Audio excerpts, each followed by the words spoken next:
Yeah, talking freedom and liberation. Worldwide, not just only for the nation. A radical guide, it's time to make changes. Bringing interviews and radical education. Yeah, a better future. Welcome to another episode of A Radical Podcast. I'm your host, Jason Bayless, here to guide you through a riveting journey of ideas and actions that shape our world. Today's episode is loaded with stimulating discussions and inspiring tales from the world of radical thought and action. In our Anarchist and Radical News segment, we focus on the significance of writing to political prisoners, highlighting the crucial role of the Anarchist Black Cross Federation. This organization has been a bulwark of support for political prisoners and prisoners of war for over a century. Our Resistance Around the World segment takes us into an exploration of the everything for everyone concept. We dive into the heart of this radical question: why can't everything be free? We examine its implications for social justice, equity, and the potential for reshaping our economic models. Finally, in the Updates About a Radical Guide segment, our journey brings us to the Bronx, New York. The Bronx, a borough known for its rich diversity and culture, was Murray Bookchin's birthplace. A pioneering figure in social ecology and libertarian municipalism, Bookchin's formative years here profoundly influenced his ideas, which continue to shape radical thought. Prepare for a journey through radical thought, resistance, and transformation landscapes. This is a Radical Podcast, and our journey starts now. Let's go! In this week's news, we want to emphasize the significance of writing to political prisoners and highlight an organization deeply committed to this cause, the Anarchist Black Cross Federation, ABCF. For over a century, the ABCF, which has its roots in the early 20th century as the Anarchist Red Cross, has been at the forefront of supporting political prisoners and prisoners of war. The organization was founded between 1906 and 1907 to support those prisoners overlooked by the political Red Cross due to their anarchist and social revolutionary affiliations. From the Russian Civil War to the present times, the ABCF, under various names, has continued its relentless mission of providing support to political prisoners worldwide. Today, ABCF's efforts are centered on supporting and advocating for individuals imprisoned due to their participation in progressive and revolutionary movements. The Federation's belief is clear: those incarcerated due to political actions should receive priority support. In its mission, ABCF incorporates an inclusive strategy. They work closely with the prisoners to identify their needs and include them in their support process. The Federation Council of ABCF features a prisoners committee composed of political prisoners and prisoners of war, thus ensuring their voices are heard. Moreover, the ABCF strives to maintain strong alliances with the communities and movements these prisoners were part of before their incarceration. They also enhance awareness about various liberation movements, ensuring imprisoned comrades are not forgotten. By producing informational materials about political prisoners, their struggles, and their needs, the ABCF raises the visibility and provides financial aid for essential needs, including phone calls, postage stamps, books, and clothing. Writing to political prisoners gives them moral support and emphasizes their presence and struggles with the outside world. Organizations like the ABCF play a vital role, reminding us of our shared struggle for a just world. To get involved, visit the ABCF website at abcf.net and explore how you can contribute to their mission. Remember, no action is insignificant in the fight for a better world. A radical guide, that's what this is. Highlighting the diverse world of resistance. Imagine a world where everything is free, a world where you don't have to worry about paying for food, healthcare, education, or even a home. As children, we don't understand why we can't just take that shiny toy off the shelf. As we grow, we question why we must pay for a roof over our heads or the food on our plates. But have you ever thought about why clean air isn't free? This may seem like a strange question. After all, the air is free, right? However, in reality, even the air we breathe is becoming commodified. In highly polluted areas where clean air isn't a given, air purifiers are a household norm, and bottled clean air is sold as a luxury item. This isn't some dystopian future scenario. It is happening today. Close your eyes. Turn your face to the wind. Feel it sweep across your skin. Suddenly, you know you're alive. Oxygen, the source of every created thing. body, mind, and soul. So within the noisy, beating machine of your body, you breathe patiently. It's a beautiful sound. It's your life. At Vitality Air, we provide people with the key element of life: clean air and oxygen. Vitality Air, enhancing vitality, one breath at a time. Today, in Resistance Around the World segment, we're diving into the intricate world of commodification, a process that's turned everything from the tangible, like food and water, to the intangible, like relationships, into sellable items. In a world driven by profit, even basic necessities and human rights have a price tag. But what if there was a different way? What if we lived by the principle of everything for everyone? A world where life isn't dictated by one's ability to pay. Could such a world exist? If so, how do we get there from here? As we embark on this thought-provoking journey, we'll dive into these questions and more. Let's get started. Let's begin by understanding commodification. In economics, when we talk about a commodity, we generally refer to a basic good or raw material that is interchangeable with other goods of the same type, like oil, wheat, or gold. But today we're going to broaden this concept and look at how it infiltrates various aspects of our lives, often in ways we might not realize. This is the phenomenon of commodification. What does commodification mean? In simple terms, commodification refers to the process by which things, ideas, relationships, and experiences that were not initially goods or services to be bought or sold are transformed into commodities. These things are assigned a monetary value, exchanged in the market, and used for economic gain. Take a darker, more insidious example: human trafficking. It's the epitome of commodification. Human beings with unique experiences, emotions, and identities are reduced to commodities bought, sold, and exploited for profit. Similarly, indigenous cultures are often commodified, their traditions and practices stripped of their original meaning and sold as exotic experiences or commodities. Understanding commodification helps us critically examine our current economic and social systems, question the pervasive market logic, and consider the broader implications on our societies, communities, and individual lives. Let's explore a question that no doubt has crossed all our minds at some point. Why isn't everything free? It might seem naive or unrealistic given our current economic systems, yet it is a question that prompts deep reflections about how our society is structured and why it operates the way it does. Our economic framework is fundamentally built on the principle of exchange. Goods, services, and labor are all assigned a monetary value, and this value dictates their worth. We pay the price to acquire these, a system supposedly designed for efficient resource distribution based on supply and demand. Yet, as Pierre-Joseph Proudhon, a notable figure in anarchist thought, insightfully noted, the purchaser draws boundaries, fences himself in, and says, "This is mine, each one by himself, each one for himself." Here, then, is a piece of land upon which henceforth no one has a right to step, save the proprietor and his friends. This system often creates situations where essential goods and services like healthcare, education, clean water, and food become inaccessible for many simply because they can't afford them. To quote Chris Killam, rainforest land is mistakenly valued solely for the worth of its timber, mining, and oil resources by short-sighted corporations and governments. This exemplifies how the intrinsic value of nature, its ability to sustain life, is often overlooked in the pursuit of profit. So why isn't everything free? In our current system, free does not equate with value. Something given freely or shared commonly is often undervalued or overlooked, while goods and services with a price tag are perceived as having more worth. Oscar Wilde's poignant observation rings true. Quote, "Nowadays, people know the price of everything and the value of nothing." End quote. Moreover, free disrupts the fundamental dynamics of our existing economic structures. If everything were free, the profit motive, a central driver of our capitalist economy, would be undermined. Who would produce goods or provide services without the expectation of a return? This underscores a pivotal issue.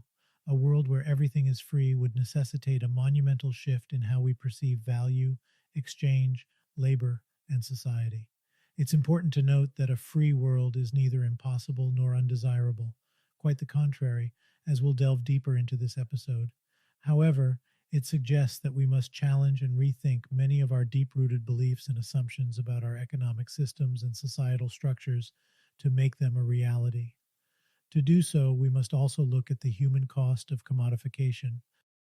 As we traverse the landscape of commodification, it is paramount that we extend our view beyond the confines of economic systems and markets, delving into the very human dimension. The human cost of commodification, although often unspoken, is palpable and impactful. Imagine the individual working multiple jobs, barely scraping by, yet unable to afford essential health care or nutritious food.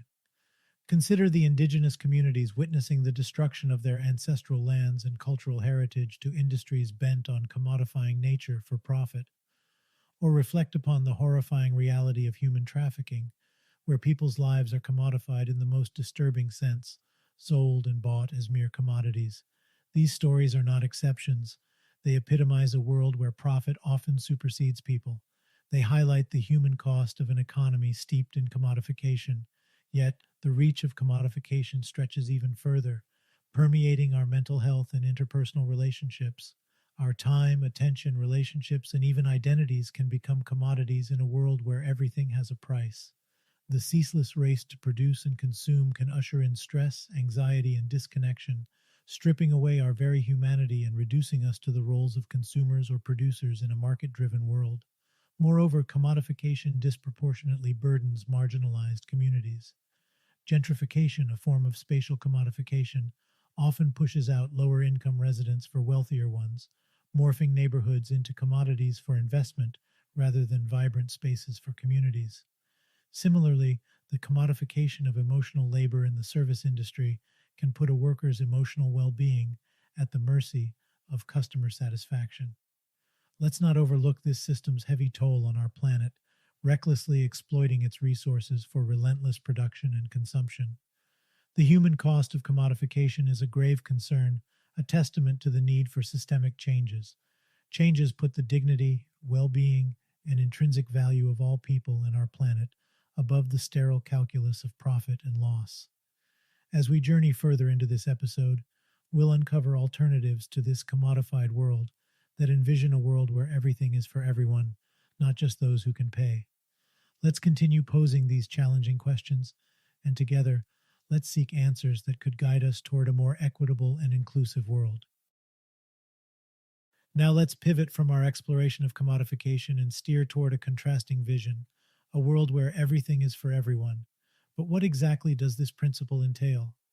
Everything for everyone stems from a radically alternative understanding of value and ownership.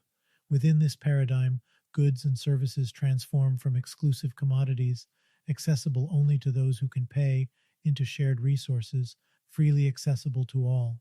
This vision sketches a society where our shared humanity supersedes profit as the governing principle.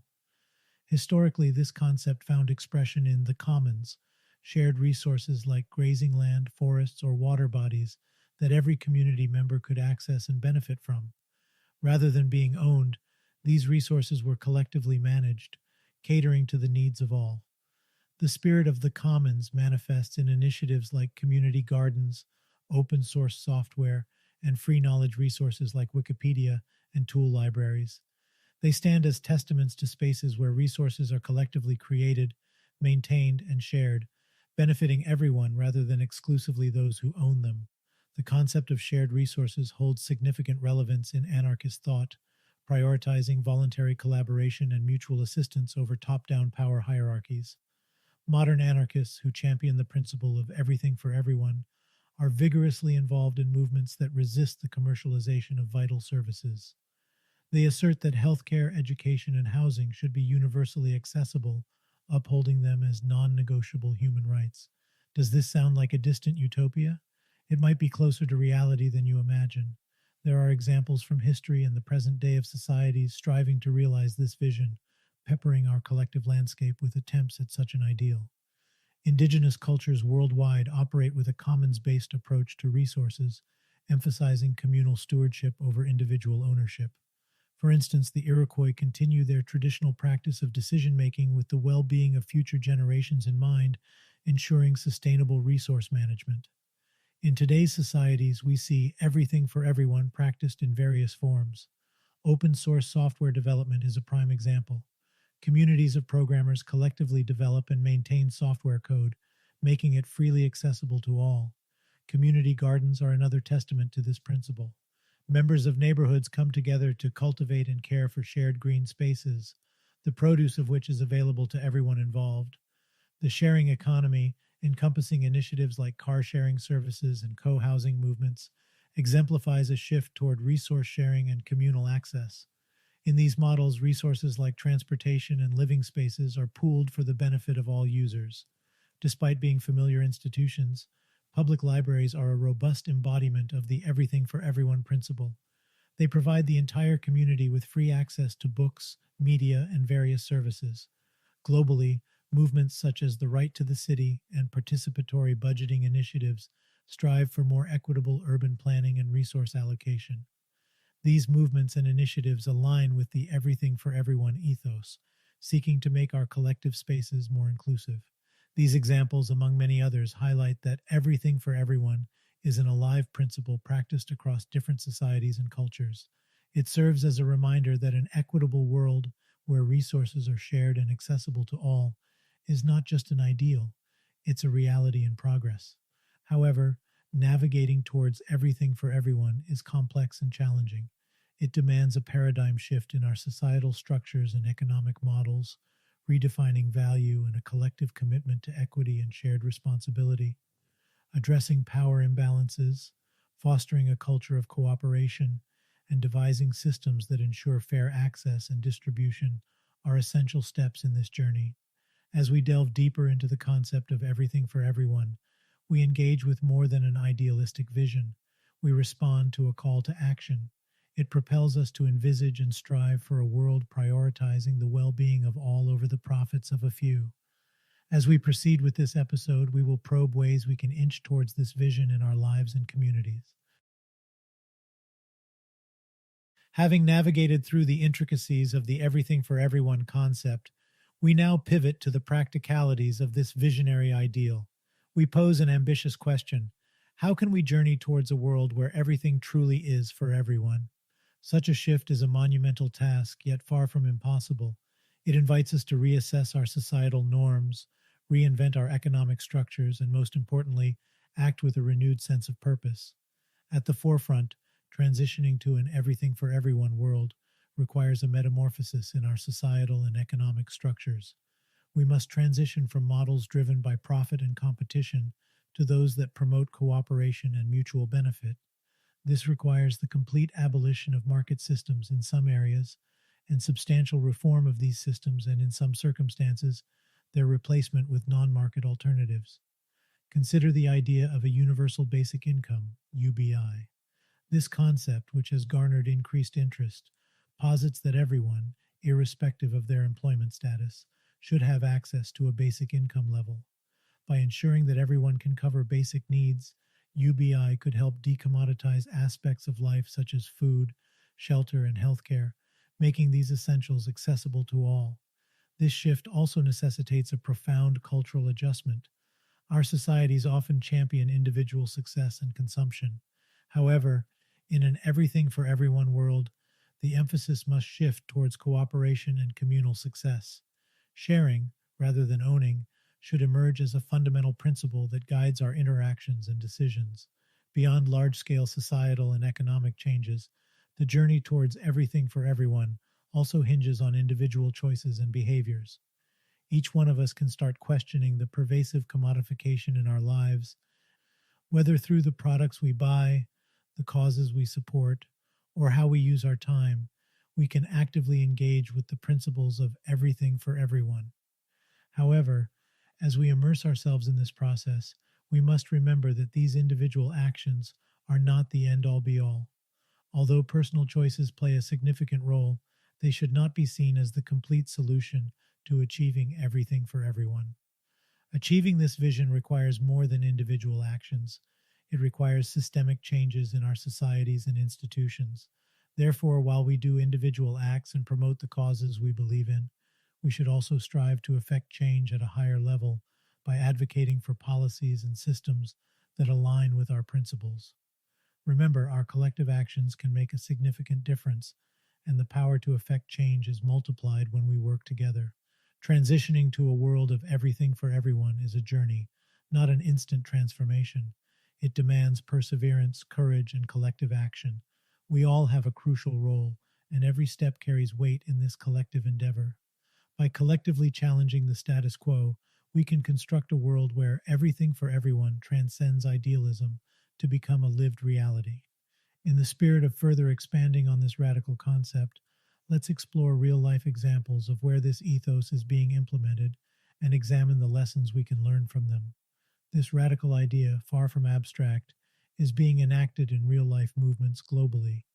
It presents a significant shift from profit-driven economics to a paradigm that prioritizes collective well-being, embodying mutual aid and liberation principles. Examples of the everything for everyone ethos are varied, challenging traditional notions of ownership and exchange. One manifestation is seen in community gardens and urban farms, such as those transforming vacant lots in Detroit. These community initiatives provide fresh, organic produce for local residents, offer educational opportunities, and act as hubs for shared activities. Likewise, the free store movement in cities like Pittsburgh and Portland operates on a premise of equitable exchange. Take what you need, give what you can. This initiative demonstrates the practicality of shared resources, showing us that resources can be allocated equitably without being commodified. Digital spaces also host the everything for everyone ethos. This allows anyone to access and contribute to a vast store of knowledge freely. Simultaneously, the power of mutual aid and liberation are strongly observed in various global instances. In Santiago, Chile, amid political unrest and economic hardship, communities are banding together, operating communal kitchens known as Olas Comunes. This mutual aid initiative embodies everything for everyone, as people collectively manage resources to ensure everyone's needs are met. In Nigeria, the Endsars movement, spurred by the country's youth and catalyzed by digital technology, is battling against systemic injustices and police brutality. The movement was started on Twitter before moving to the streets, led by the Soro Soke generation. Soro Soke is a Yoruba phrase translating to speak louder, encouraging individuals to raise their voices in protest. The Endsars protests started in October 2020 and trended globally, receiving a staggering 48 million mentions from 5 million unique authors on Twitter within 9 days. The protest, which received support from international celebrities, brought the world's attention to the injustice faced by Nigeria's youth at the hands of the Special Anti-Robbery Squad, SARS. Nigerians' resilience didn't waver even with the announcement of SARS's disbandment. The hashtag shifted from hashtag Endsars to hashtag SARS must end, and with the formation of a new unit, Special Weapons and Tactics Team, SWAT, to replace SARS, the protest hashtag quickly changed to hashtag EndSWAT. The internet played a crucial role in sustaining the protests. The movement stayed alive through online mobilization, communication, real-time updates, and fundraising. Even when the Central Bank of Nigeria, CBN, ordered a freeze on about 20 accounts linked to protest fundraising, the Feminist Coalition, a group at the forefront of the protest fundraising, utilized cryptocurrency to continue collecting donations. A total of approximately 87.4 million naira was raised, which was dispersed for mental health support, security on protest grounds, medical emergency response, and relief for victims of SARS brutality and families of extrajudicial killings. The Endsars movement is a prime example of the everything for everyone ethos in action. The fight is not just against oppressive power structures, but also for a world where collective well-being supersedes individual profit. This collective control of resources and knowledge embodies the principles of mutual aid and liberation, essential elements of the everything for everyone ethos. Through their actions, they contribute to the radical reshaping of societal norms and move us closer to realizing the vision of everything for everyone. What these movements have in common is a vision of societal structures that prioritize people's needs over profits. They represent steps towards a world of economic equality and social and intellectual liberation. This global ethos of everything for everyone is more than just a dream. It's a practical reality being realized by everyday people, challenging norms and reshaping our understanding of resource distribution and community. These snapshots from across the world highlight the transformative work happening. Each act of resistance, each instance of mutual aid, and each step towards liberation brings us closer to the vision of everything for everyone. As we continue to explore these movements and ethos, we invite you to consider how you too can contribute to this radical reshaping of our world. As we draw this segment to a close, let's take a moment to reflect on the journey we've embarked on. We started with a simple yet radical question: why can't everything be free? We navigated through the complexities of commodification, its profound influence on our world, societies, and individual lives, and the disparities it fosters.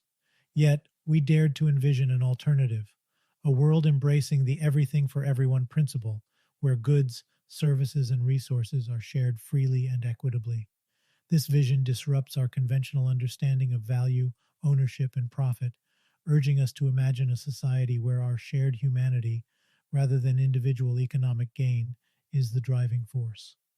Throughout our exploration, we uncovered instances of this vision in action, from historical commons to contemporary movements advocating for universal access to essential services. We discovered that the spirit of everything for everyone thrives in cooperative initiatives, mutual aid networks, open source platforms, and free knowledge resources. Diving into the practicalities, we discussed the tangible steps to make this vision a reality. The path to everything for everyone is neither straightforward nor easy. It compels us to challenge deep-seated societal structures, economic models, and cultural norms. It beckons us to scrutinize our individual actions and choices, promoting sharing and cooperation over individualism and consumption. This journey, while daunting, holds incredible potential. It invites us to create an equitable, sustainable world that resonates with our shared humanity. It encourages us to dream of a better world and take concrete steps toward shaping it. As we transition to the next segment, we invite you, our esteemed listeners, to carry these ideas forward, question, challenge, imagine, and act. Because in a world aspiring for everything for everyone, each of us has a crucial role. Let's continue this exploration together, persisting in our questioning, resisting, and envisioning a world where everything is for everyone. Radical education, a better future, what we really need, not rooted in capitalism or supremacy. This Updates About a Radical Guide segment brings us to the Bronx, New York. With its rich history and vibrant culture, the Bronx is not only one of the most diverse boroughs of New York City, but it's also the birthplace of Murray Bookchin, a transformative figure in the development of social ecology and libertarian municipality. Born to Russian immigrant parents in 1921, Bookchin spent his formative years experiencing firsthand the realities of working-class life in the Bronx.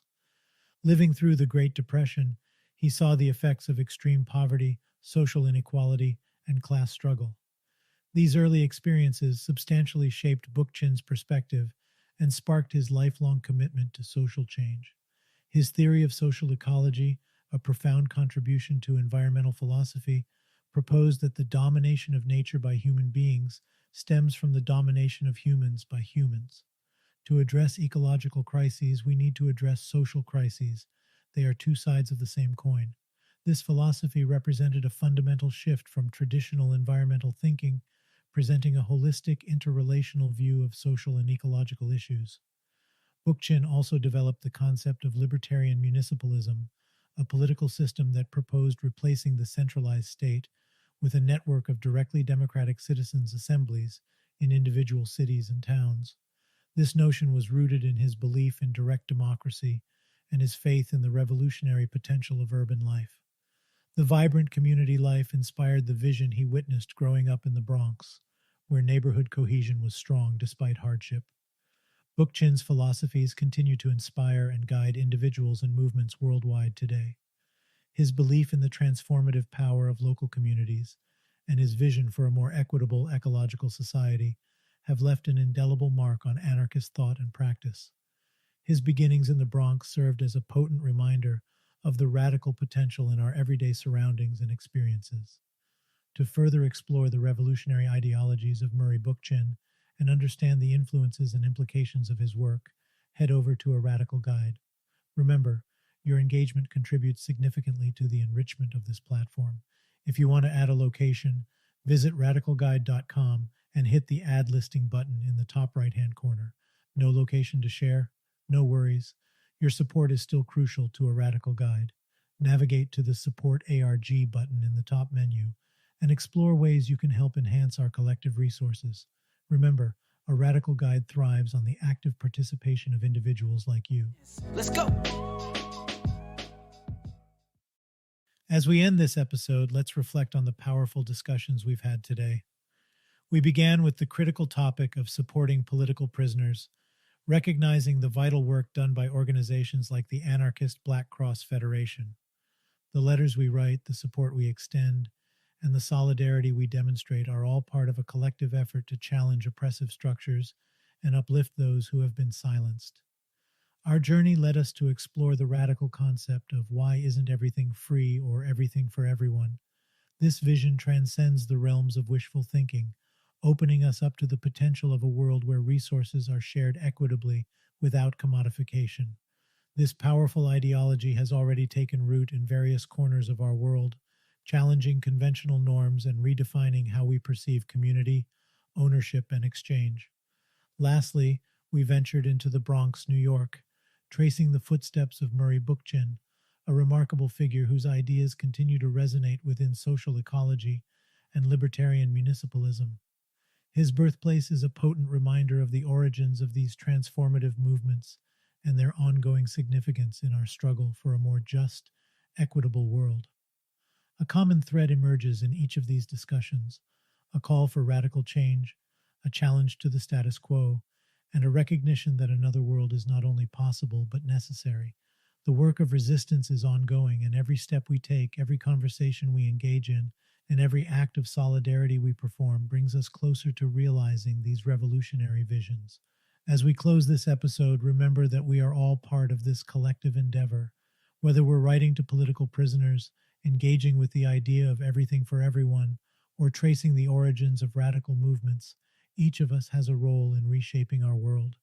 Let's continue to question, resist, dream, and most importantly, act. Thank you for being part of this journey. Until next time, keep the spirit of resistance alive. Yeah, talking freedom and liberation. Worldwide, not just only for the nation. A radical guide, it's time to make changes. Bringing interviews and radical education.